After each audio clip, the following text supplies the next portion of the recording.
So, notice anything different?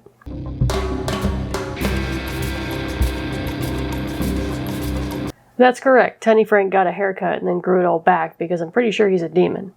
Also, I got this little buddy. Contrary to popular belief, I don't actually live at this desk. I can get up and move around the world just like normal people do. So get ready for a brand new movie review that takes place right here at this desk. Veterans of my channel might know that I did a documentary on the Chernobyl disaster. In doing so, I did a lot of research on it, and I gained a great respect for all the people who had to abandon their homes and the people who died trying to save them and solve the problem. So of course, when I heard about this movie, I went into it knowing nothing, but I was really hopeful that it might make a decent survival horror movie. Now I say this because I have my own ideas of how the plot should have gone, but as we'll discover, it's quite different from what I would have done myself. But hey, I get it. What do I know? I don't have a doctorate in filmmaking. I'm nobody. But I bet they treated this subject with respect and did it tastefully. So let's get into it. So here's some cast. We got Chris, Natalie, Amanda, Yuri, Paul, Michael, and Zoe. Now they're on tour in Europe and they plan on going to Moscow after they say what's up to Paul and have a chill, fun vacation. Now before they can run off to Moscow and have a chill, fun time, Paul comes up with the brilliant idea that they should go to Pripyat with the local extreme tour guide, Yuri. Now I'd fault them for this and say it's stupid, but honestly if I was given the opportunity to tour Pripyat for a few hours and told it was completely safe, I probably would have done it too myself. So they get a thumbs up for that one. Grade A thinking from Rabbit. The crew is told that it's safe to hang out in Pripyat if it's only for a couple of hours. The tour should only take 2 hours or so, and then they'll be on their way and having a great fun time. Or do they? Also joining them are tourists Zoe and Michael, because we need 2 more people to die in this horror movie.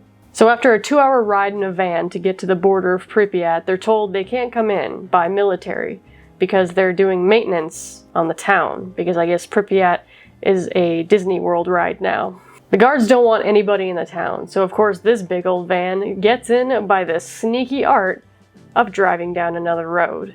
Our first stop is by a river where they get to check out the water, and it's here we start to see a major problem in the movie that I think should be completely phased out of all horror movies ever. A stupid music-induced jump scare. Jump scares are stupid. They're a lazy attempt to scare your audience without having to do anything actually scary in the story. No one likes them. No one. And they should be completely phased out of horror movies. And this movie is jam-packed full of them. After that, they discovered a big old ugly mutant fish in the water, and done! Jump scare number 2.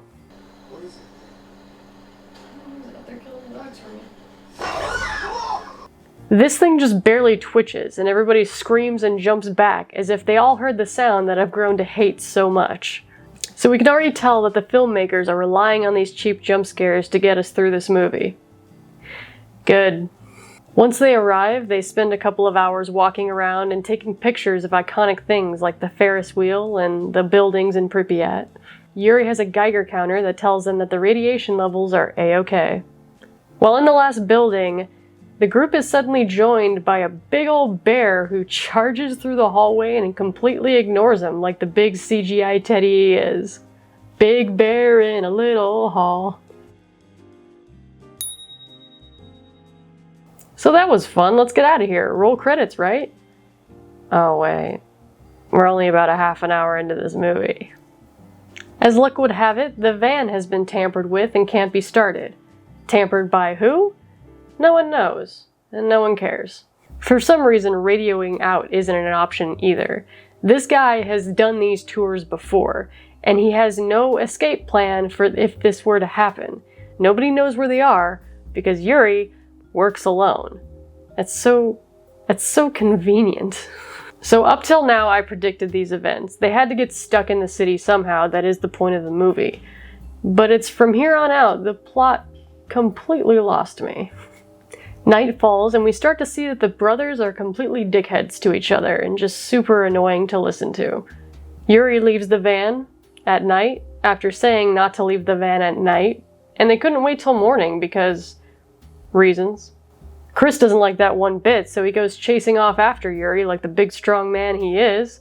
Just wait till morning. They all discuss waiting till morning to leave the van, and then immediately 2 people leave the van.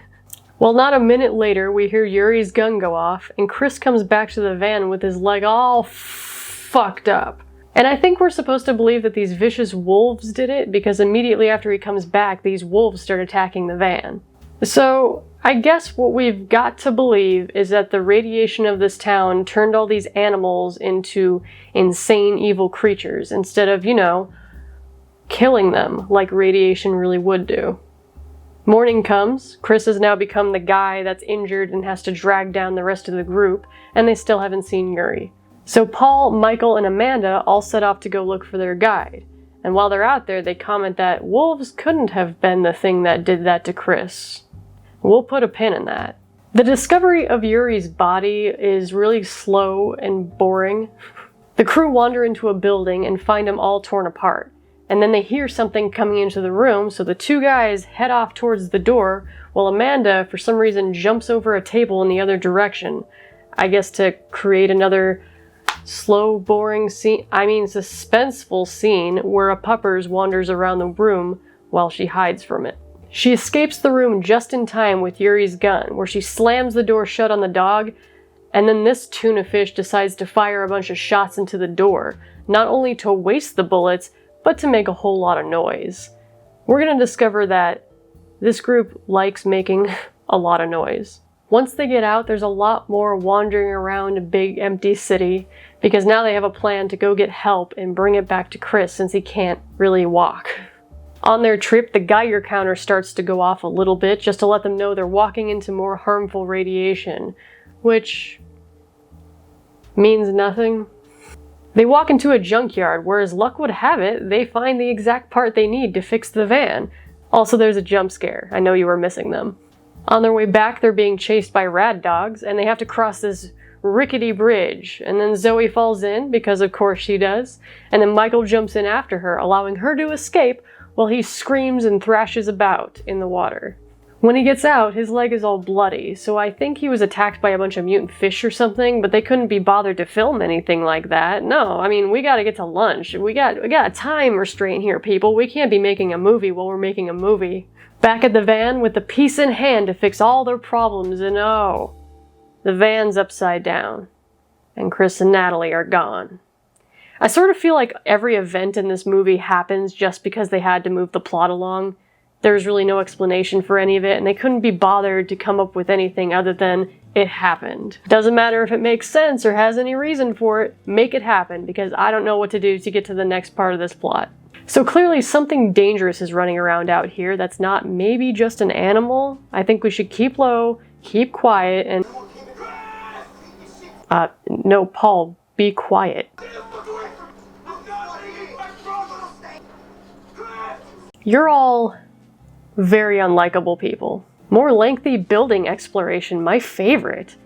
They managed to find Natalie, who's being a frantic woman who can't just tell us what happened to her or where Chris is.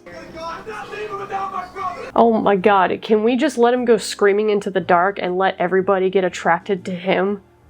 Guys, the radiation is getting worse. And you know what that means.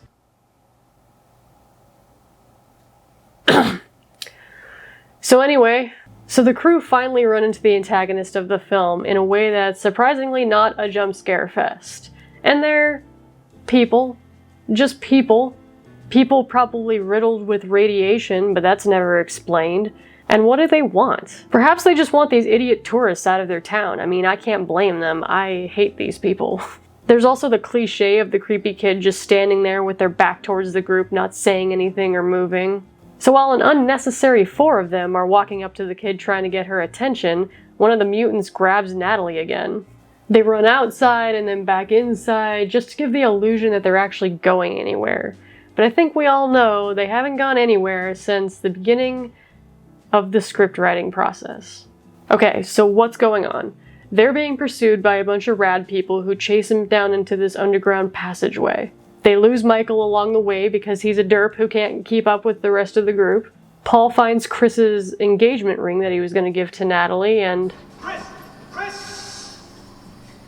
You're like an excited puppy, you know that? So he alerts everybody that they're there, of course, and while they're running away from this group, they lose Zoe. Now we're left with Amanda and Paul, so... the best and the brightest.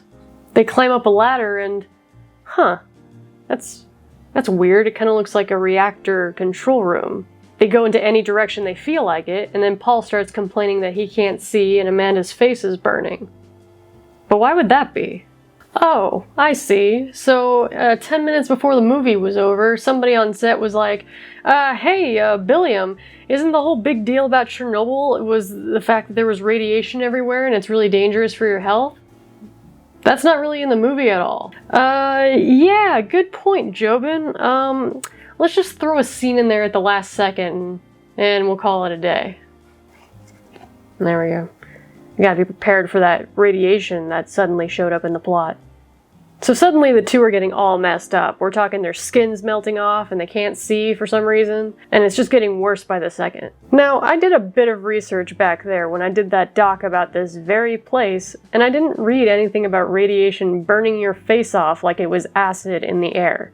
Now, at higher levels of radiation, you do start to get some kind of odd sunburn, but most of the symptoms are internal, like nausea, vomiting, joint pain, dizziness. During the cleanup of the reactor, people were also experiencing nosebleeds, but I didn't see any pictures of people's faces falling off.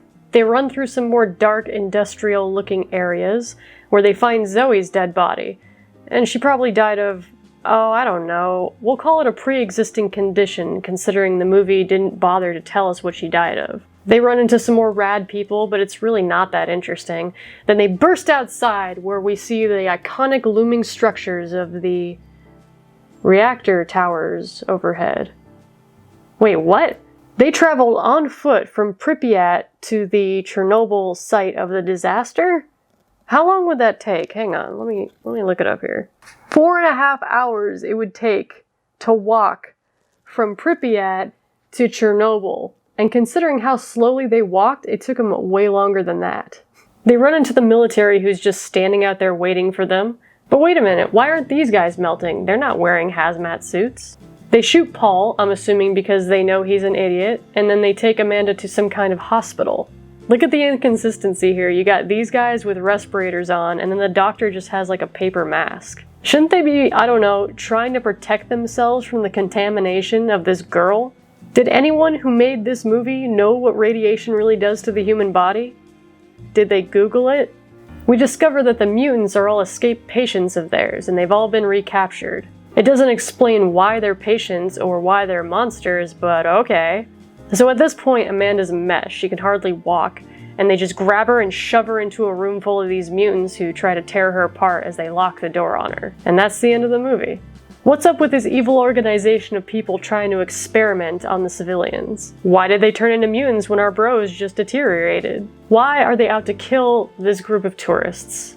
What's wrong with the military in Russia? And if you've never heard of Chernobyl before, what the fuck is Chernobyl? This movie never explains anything. They can't be bothered. At some point, Yuri's asked what happened at Chernobyl, and all he says is a reactor exploded during a test. That's it. That's all the explanation you get for this entire movie. Nothing else can be spent on explaining the point of this movie. And by the way, what's the point of this movie? What do we learn here, class? Chernobyl Diaries, more like no plot. Am I right? The like button, it's right there. So, whether you care or not, here's what I would have done. Forget this being a monster movie. Nobody asked for that. I wanted a group of people who get trapped in a radiation-riddled zone and have to experience the effects of the radiation day after day as they try to figure out how to get out of the town. Slow decomposition as realistic effects take place on their body. Now, I'm not saying you can't jazz it up Hollywood style, make them bloody and brittle, but do it right. Before this movie was released, Friends of Chernobyl US stated that the movie was insensitive and insulting to people who were killed and injured during the actual tragedy. Then the producer responded, "Nuh-uh," and made it anyway.